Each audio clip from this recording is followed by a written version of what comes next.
खाली होली को उत्सव नहीं, और भी जीवन में उत्सव ही उत्सव रख दिया। श्री कृष्ण बंसी बजाकर उत्साहित कर देते हैं। शिव जी धिमक धिमक धिम धिमक धिमक धिम नाचे भोला नाथ। नारद जी वीणा लेकर नृत्य करते हैं। प्रेम की बोल, प्रेम की चाल का नाम नृत्य है, प्रेम की बोली का नाम संगीत है। कभी कभी आध्यात्मिक प्रश्न अपने पुण्य प्रभाव से उत्पन्न होते हैं और कभी कभी पुण्यात्माओं के संग से, संकेत से आध्यात्मिक प्रश्न उठते हैं।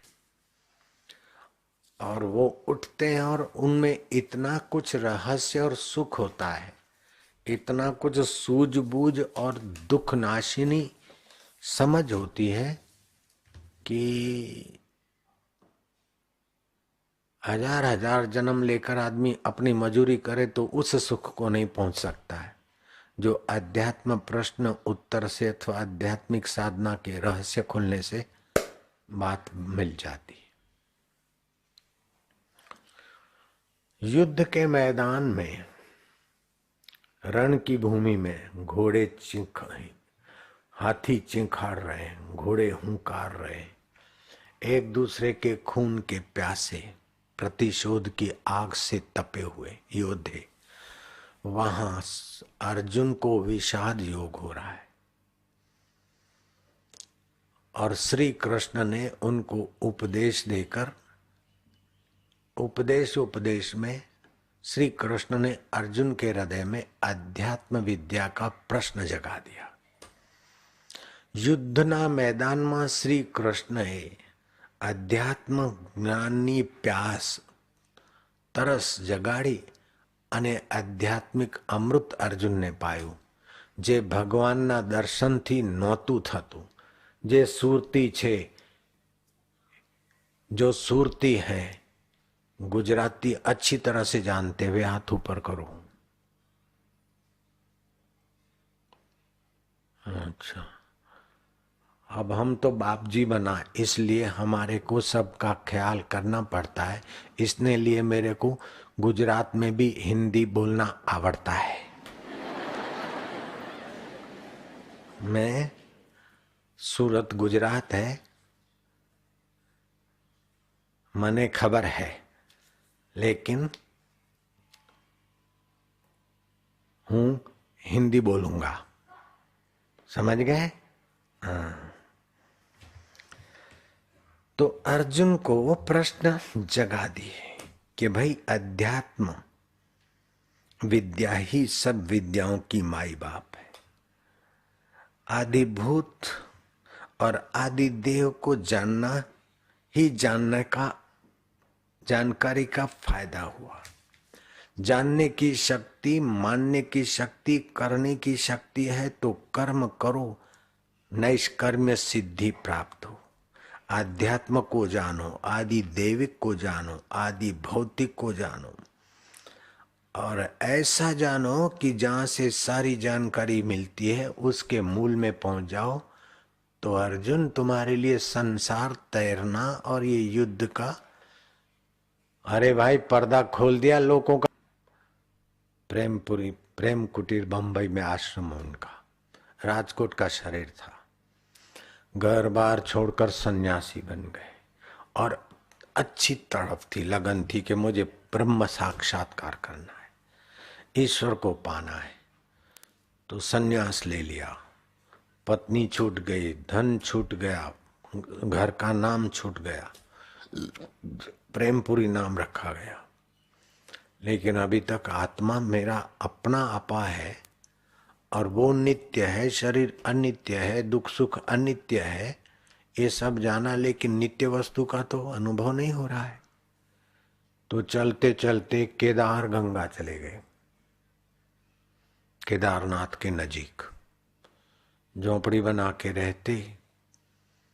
एक दिन हट करके बैठ गए कि जब तक प्रभु का दर्शन नहीं हुआ तब तक यहां से क्या उठना। तो प्रभु तो प्राणी मात्र का आत्मा है, आपके संकल्प को जानता है और किसके द्वारा उस संकल्प की पूर्ति कराना वो भी जानता है। बड़ा बड़ा उसके लिए तो खेल है। अपने लिए संसार बड़ा भयंकर है, अपने लिए रिद्धि सिद्धि बड़ी चीज है, उसके लिए तो कुछ भी नहीं। तो बैठ गए, जप करे और अंदर में तड़प बढ़ गई।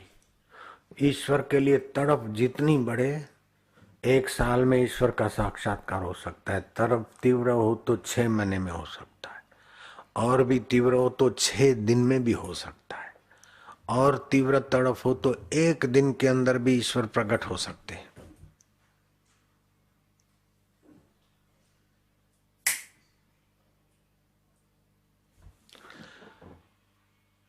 एक दिन के अंदर भी, लेकिन तड़प पूरी हो और संशय नहीं होना चाहिए कि ईश्वर प्रकट होंगे कि नहीं होंगे, मिलेंगे कि नहीं मिलेंगे। ये बात संवत्सर 2000 के पहले, मतलब आज से 65 वर्ष पहले की घटना है। राम सुखदास महाराज अभी उनका शरीर है। गोरखपुर में उन्होंने सत्संग में कहा कि ईश्वर प्राप्ति की तीव्र तड़प हो तो 1 साल तो क्या, 6 महीने तो क्या, 1 दिन भी लगातार तीव्र तड़प हो तो ईश्वर को प्रकट होना पड़ेगा। बेटा माँ के लिए सचमुच में झूठ मूठ में रोए और माँ खिलौना दे तो चुप हो जाए तो चल जाएगा। ऐसा झूठ मूठ में कोई रोता है तो माँ नहीं आती, लेकिन सचमुच में कोई बालक तड़पता है, रोता है, तो माँ को आना चाहिए। अगर बेटा सचमुच में रो रहा है, तड़प रहा है और माँ नहीं आती तो माँ को मर जाना चाहिए। माँ काय को बनी। ऐसे ही भगवान तो माताओं की माता है, माताओं की माता, और भगवान के लिए तड़प हो और भगवान नहीं आए तो ऐसे भगवान को मर जाना चाहिए। ऐसे करते प्रवचन में उन्होंने भार दे दिया इस बात पर कि ईश्वर प्राप्ति की तड़प होनी चाहिए। लोभी पैसे के लिए तड़पता है, पैसा उसके साथ नहीं जाता है। कामी कामिनी के लिए तड़पता है, लेकिन कामिनी के संयोग से तो बल बुद्धि तेज तंदुरुस्ती आयुष नाश होती है। पद के लिए तड़पता है तो पद के पीछे ही मर जाता है और पद साथ में नहीं चलता। परमात्मा शाश्वत है और जीव भी चेतन विमल सहज सुख राशि है। तो शाश्वत जीवात्मा और शाश्वत परमात्मा के लिए तड़फे तो एक बार ईश्वर मिल जाए तो कभी वियोग नहीं होता। और संसार हजारों बार मिला, हजारों माता मिली, हजारों पिता मिले, हजारों मित्र मिले, लेकिन कुछ बचता नहीं है। जैसे बचपन के खिलौने और बचपन का साथी और बचपन पना चला गया, जुआनी चली गई, ऐसे ही आयुष्य का जो कुछ मिला है सब छूट जाएगा।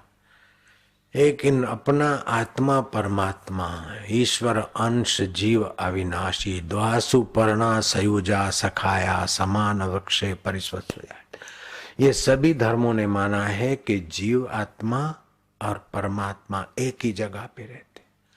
जीव बुद्धि और शरीर के साथ मैं मेरा मानकर दुखी होता और परमात्मा सत्ता मात्र है और देखता रहता है। अगर वो शरीर और इंद्रियों के द्वारा सुखी होने की बेवकूफी छोड़कर सच्चा सुख जहाँ है, सच्चा जीवन जहाँ है, सच्चा मित्र जहाँ है, वही मुझे मिले उसके लिए तड़फे तो सच्चा मित्र अंदर बेपर्दे हो जाता है। तो वहां बैंक का ऑफिसर अधिकारी सेवाराम बैठा था और भगवान का भक्त भी था। वो सत्संग सुन के अपने पूजा के रूम में बैठ गया, भगवान के लिए तड़पता है, पुकारता है कि प्रभु जब तुम एक दिन में मिल सकते हो तो मुझ अभागे के इतने दिन चले गए, आज तो आपके दर्शन के बिना मैं उठूंगा नहीं, खाऊंगा नहीं, पीऊंगा नहीं। बैठे बैठे बैठे 1 घंटा 2 घंटा 22 घंटा 24 घंटा हो गया, 25 घंटा हो गया।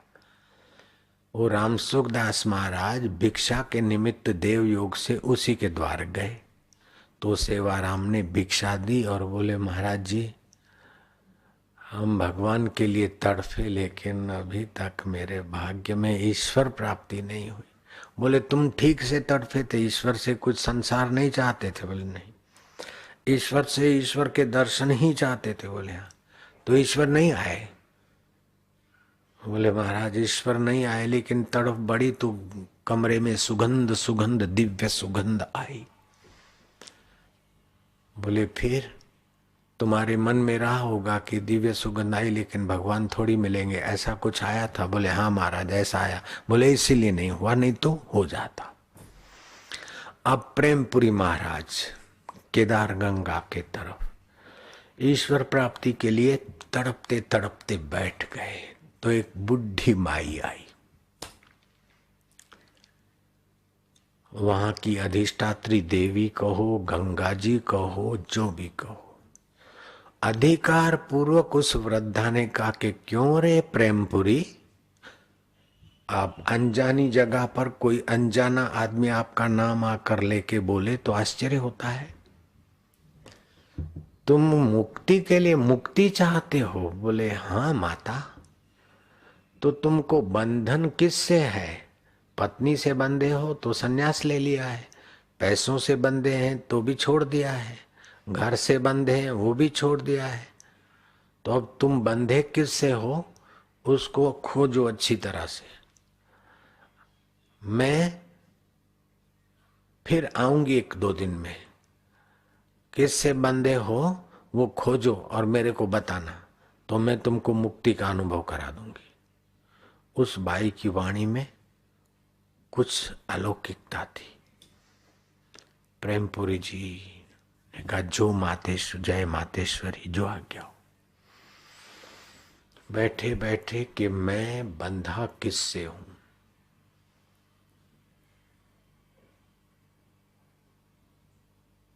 पैसे से नहीं, धन से नहीं, किससे बंधा हूं? शरीर से बंधा हूं। शरीर तो बेचारा रोज पसार हो रहा है, शरीर का काफी हिस्सा, और एक दिन वो तो भी छूट जाएगा। तो किससे बंधा हूं?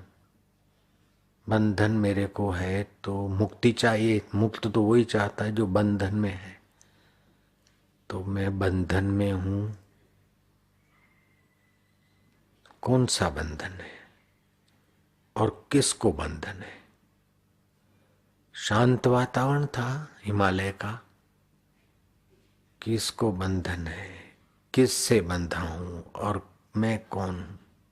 कभी मैं कौन हूं शांत हो जाते तो कभी किससे बंधा हूं उसमें शांत हो जाते। सोचते सोचते खोजते खोजते खोजत खोजत कबीरो गयो हेराई। लवण की पुतली समुद्र को खोजने गई, गई गई समुद्र में खोजने तो स्वयं खो गई और समुद्र हो गई। ऐसे प्रेमपुरी स्वयं मैं खो गया जीव भाव और ब्रह्मवेता होकर आनंद में प्रेम माधुर्य में तृप्त हो गए। सोचा कि बंधन ही नहीं है तो माता जी को क्या आना है। फिर घूमते घामते बम्बई के तरफ भक्तों के द्वारा आए और आश्रम बना, प्रेमपुरी आश्रम अभी भी है। एक दिन किसी भक्त सेठ के साथ कार में मुसाफरी करते हुए जा रहे थे तो ड्राइवर ने, बारिश के दिन थे तो कहीं पानी वानी होता है, तो ड्राइवर ने गाड़ी जहां से ली तो सामने वाली गाड़ी जोर से पसार हुई तो उसके टायरों के दबाव से प्रेमपुरी महाराज जिस सेठ के साथ बैठे थे उस सेठ के कपड़ों पर बरसाती पानी के छींटे जा गिरे और सेठ गुस्से में आ गया कि कैसा ड्राइवर वो था, तू कैसा अंधा था, कांच खुला रखा है। बोले सेठ जी तुच्छ संसार को सच्चा मानकर अपना दिल क्यों जलाते हो? आज तक तुम चरणामृत ठाकुर जी का लेते थे पूजा करा के, ये इस बरसात के द्वारा ठाकुर जी का चरणामृत आप नहीं ले पाए तो ठाकुर जी ने कार वाले के द्वारा छिटक दिया। अब आप कितने सम रहते और कितना अंदर अपने को तपाते, ये आपके हाथ की बात है।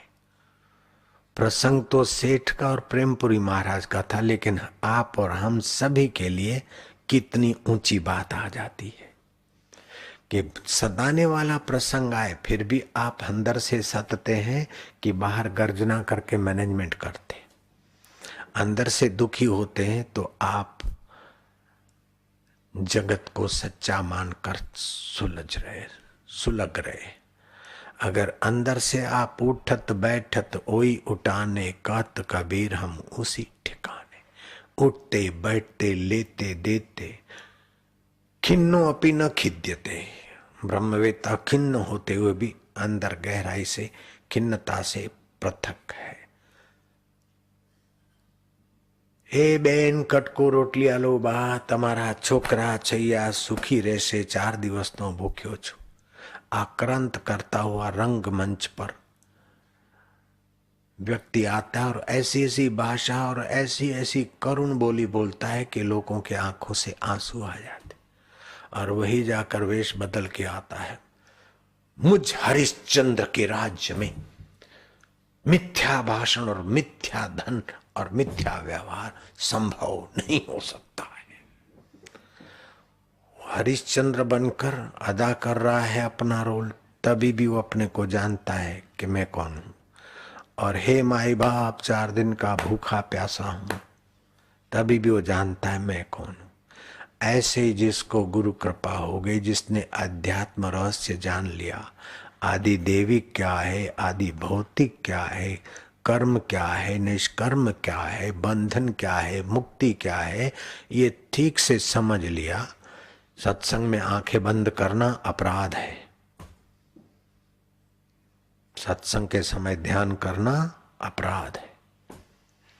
क्या है, एक बार सत्संग सुनते सुनते मैं एकदम भाव विभोर हो गया, तो बापू गुरुजी ने मेरे गुरुदेव ने डांटा, क्या करता है। तब से मुझे ये कानून अच्छी तरह से बैठ गया कि सत्संग के समय ध्यान नहीं करना चाहिए। ध्यान में भाव की धारा चलेगी, सत्संग में सूझबूझ की धारा को दबा देगी।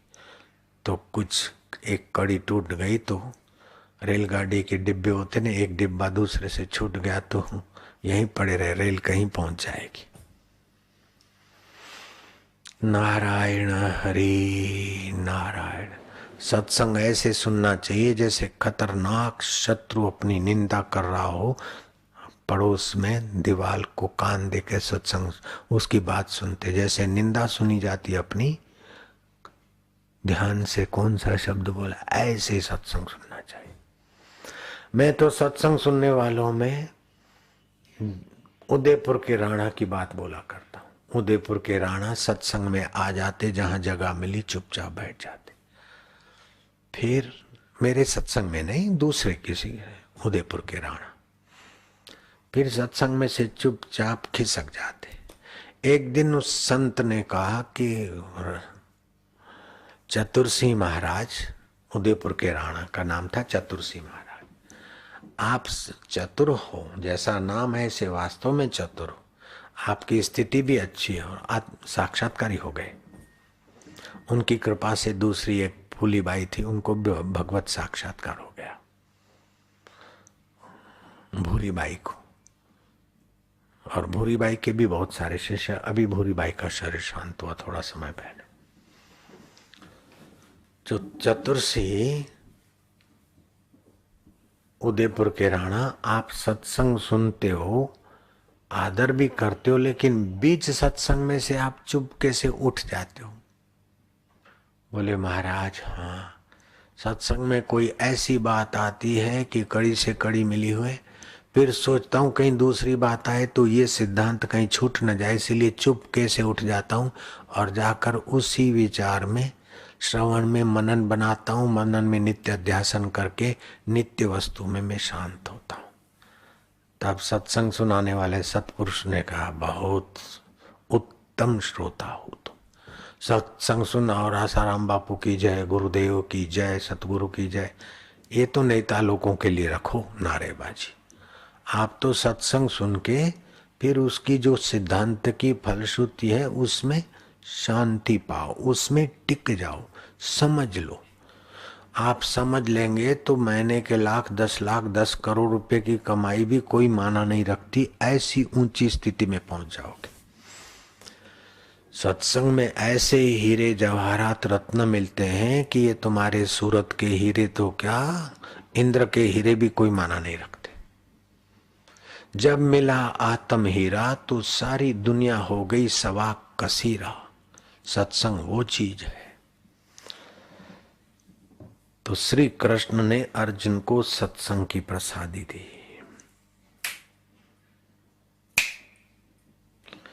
सत्संग की प्रसादी दी तो अर्जुन के मन में प्रश्न उठा। अर्जुन ने कहा किम तद ब्रह्म किम अध्यात्म, वो ब्रह्म क्या है जिस ब्रह्म से सारी सृष्टि और ब्रह्मा विष्णु महेश और अनंत ब्रह्मांड उत्पन्न होते हैं, वो ब्रह्म परमात्मा क्या होता है। किम तद ब्रह्म किम अध्यात्म किम कर्म पुरुषोत्तमा आदिभूतम च किम प्रोक्तम आदिदेवकम किम उच्यते आदि यज्ञ कथम को अत्र देहे अस्मिन् मधुसूदना प्रयाण काले च कथम गेयो असि नित्य आत्म भी। 8वें अध्याय का 13वां श्लोक। हे पुरुषोत्तम, वह ब्रह्म क्या है जो सर्वोपरि है, सर्व समर्थ है और सब के अंदर अनुस्यूत है। वो ब्रह्म क्या है? अनुस्यूत कल बताया था ना, जैसे तरंग में पानी अनुस्यूत है, दूध में सफेदी अनुस्यूत है, तेल में चिकास अनुस्यूत है, ऐसे ही सारे ब्रह्मांडों में वह ब्रह्म अनुस्यूत है। सारे ब्रह्मांड उस ब्रह्म की ही अभिव्यक्ति है। जैसे कारण कार्य में अनुस्यूत होता है, मोहनथाल में शक्कर और बेसन अनुस्यूत होता है, ऐसे ब्रह्म परमात्मा सारे जगत का कारण है। तो कार्य में ब्रह्म अनुस्यूत है, तो वो ब्रह्म क्या है प्रभु? किम तद ब्रह्म किम अध्यात्म किम कर्म पुरुषोत्तम आदिभूतम च किम प्रोक्तम आदिदेवम किम उच्यते आदि यज्ञ कथम प्रोक्तो अत्र देहे अस्मिन् मधुसूदनः प्रयाण काले च कथम गेयो अस्मिन् नियतात्मना भी।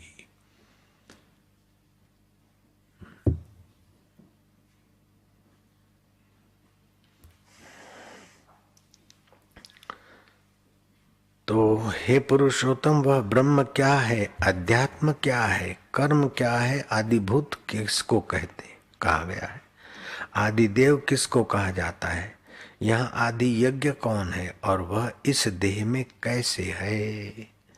हे मधुसूदन, नियतात्मा मनुष्य के द्वारा अंत काल में आप कैसे जानने योग्य हैं, कैसे जाने जाते हैं। तब भगवान ने कहा अक्षरम ब्रह्म परमं स्वभावो अध्यात्म उच्यते। जो क्षर है, अक्षरम ब्रह्म परम स्वभावो अध्यात्म उच्यते। भूत भावोद भव करो विसर्ग कर्म संगीता। परम अक्षरम ब्रह्म है और जीव का अपना जो होनापन है।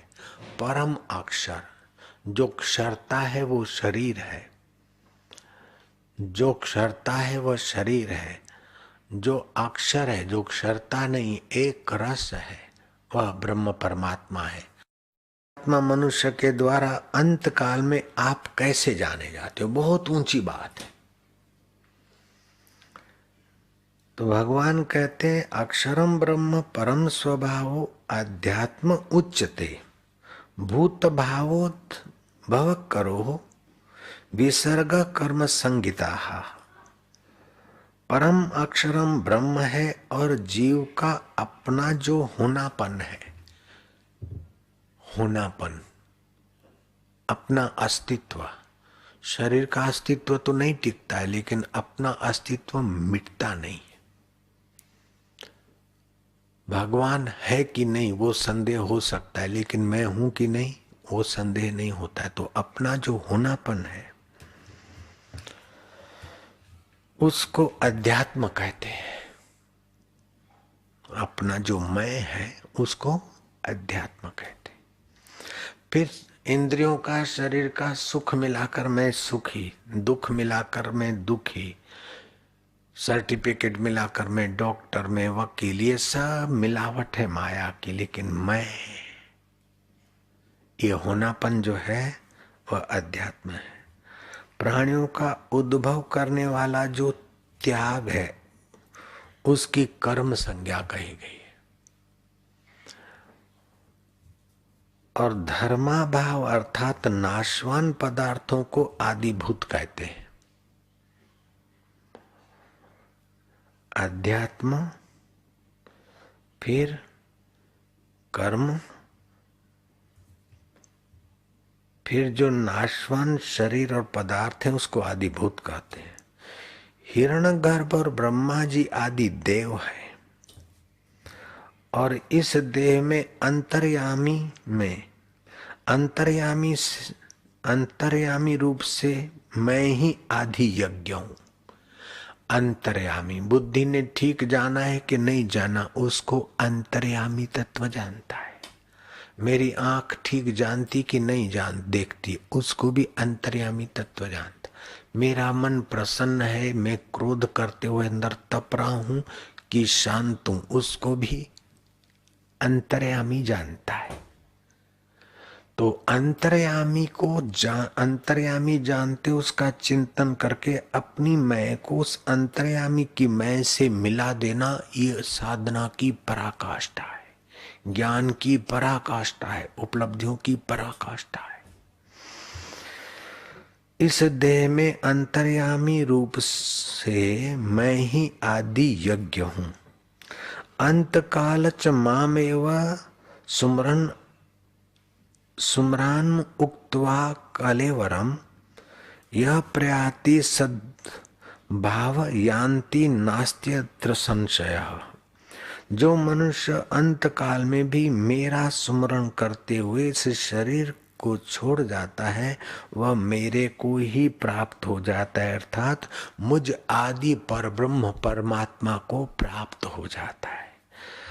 अब गीता का स्पष्टीकरण बहुत ऊंची बात का है। भगवान कहते हैं प्रयाण काले भी ओम इति अक्षरम राजन व्यवहारन अन सुमरान यह प्रयाति त्यजते देहम स याति परमाम गति। स्कंद पुराण।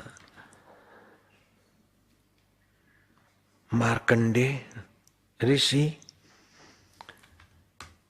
अपने शिष्य राजा को कहते हैं जो ओम इस अक्षर का जप और उसके अर्थ का चिंतन करते हैं, वे पर ब्रह्म परमात्मा का चिंतन करते हुए शरीर का त्याग करते हुए परम गति को प्राप्त हो जाते हैं। पतंजलि महाराज कहते हैं वो जो पर ब्रह्म परमात्मा है अंतर्यामी होकर बैठा है, ब्रह्मा विष्णु महेश जिसकी सत्ता से सृष्टि की उत्पत्ति स्थिति प्रलय का सामर्थ्य लाते, वही आत्म रूप से सबके अंदर है। उसका स्वाभाविक ध्वनि है प्रणव। तस्य वाचक प्रणव। योग दर्शन समाधिपाद 27वां। उस ईश्वर का वाचक प्रणव है। तद जप तद अर्थनम तद भावनम। उसका जप करे, उसी के अर्थ का चिंतन करे और उसी के अपने मैं आत्म ब्रह्म हूं ऐसी भावना करे। मुझे ब्रह्म ज्ञान हो जाए, मुझे ईश्वर मिल जाए, ये साधारण स्थिति है। वास्तव में ब्रह्म ज्ञान होगा नहीं, ज्ञान ही ब्रह्म है। और अपने को ईश्वर नहीं मिलेगा, अपना आपा को जानना ही ईश्वर से मुलाकात है। देखा अपने आप सबके पल्ले नहीं पड़ेगा, ये बहुत ऊंची बात हो गई। लाखों में से कोई कोई ये बात पकड़ेगा, बाकी तो सब हृदय को धो के अमृत चला गया। अभी जो बोल दिया मैंने, फिर भी सुनने का लाभ तो होगा, पुण्य तो होगा।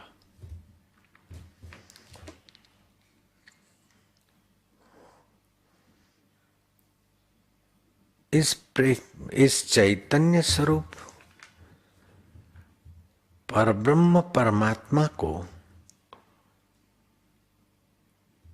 पाने की तड़प से मन शुद्ध होने लगता है। संसार का सुख पाने की इच्छा मात्र से मन में कूड़ कपट, बेईमानी, चिंता, भय, शोक और परिश्रम आ घेरता है। और परमात्मा को पाने की इच्छा मात्र से त्याग, चिंतन, शांति, सज्जनता, नम्रता, कोमलता आदि सद्गुण अपने आप उत्पन्न होते। ईश्वर प्राप्ति की इच्छा मात्र से सद्गुण आ जाते, क्योंकि ईश्वर सत है तो उसकी प्राप्ति की इच्छा से उसके गुण आने लगते। और संसार असत है तो उसकी प्राप्ति की इच्छा मात्र से असद गुण आने लगते हैं। तो ईश्वर की प्राप्ति की इच्छा से देर सबेर उस इच्छा की पूर्ति में ईश्वर का सहयोग होता है। संसार की प्राप्ति की इच्छा में संसार का सहयोग नहीं होता, अपना पुरुषार्थ होता है, प्रारब्ध होता है। और संसार में तो छीना झपटी होती, फिर उस सभी छीना झपटियों करते कराते वो चीज पाई जाती।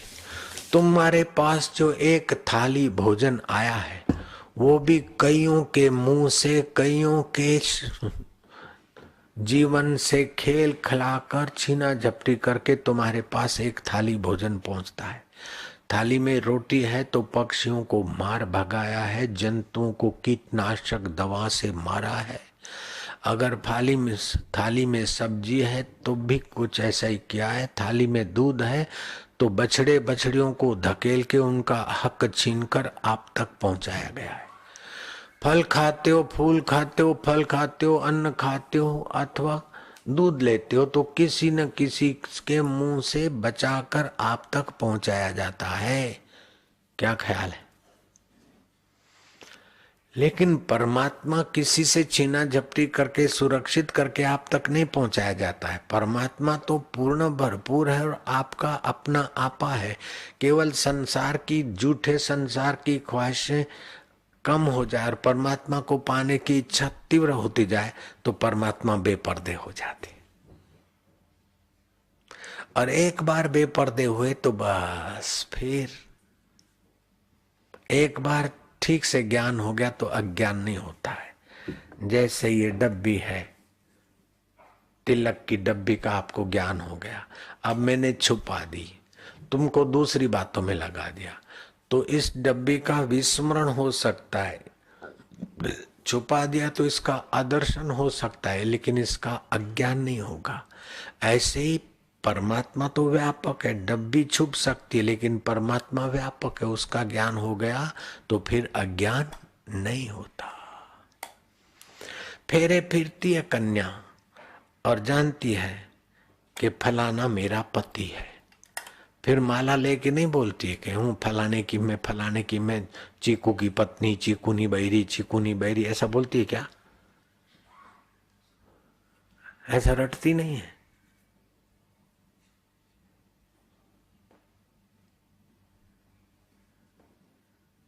और ब्राह्मण ने नाम रख दिया, छोकराનું નામ ચીકુ। હવે ચીકુ કોઈ દાડે માળા ફેરવે કે મારું નામ ચીકુ ચીકુ ચીકુ, તો ટોકરાના ચીકુ ત્યાંના ત્યાં પડા રહે અને જેનું નામ ચીકુ છે તે આમ કરશે।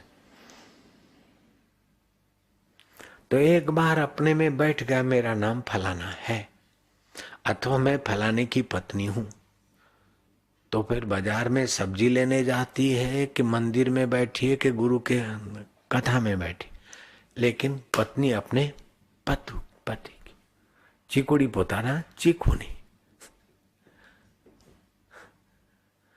तो इसी प्रकार जीवात्मा परमात्मा का था। ये तो ब्राह्मण ने नाम नहीं, शरीर का नाम ब्राह्मण रखता है, फेरे ब्राह्मण फिरवाता है, लेकिन ये तो वास्तव में जीवात्मा परमात्मा का था, है और रहेगा। केवल उसको एक बार ज्ञान हो जाए बस।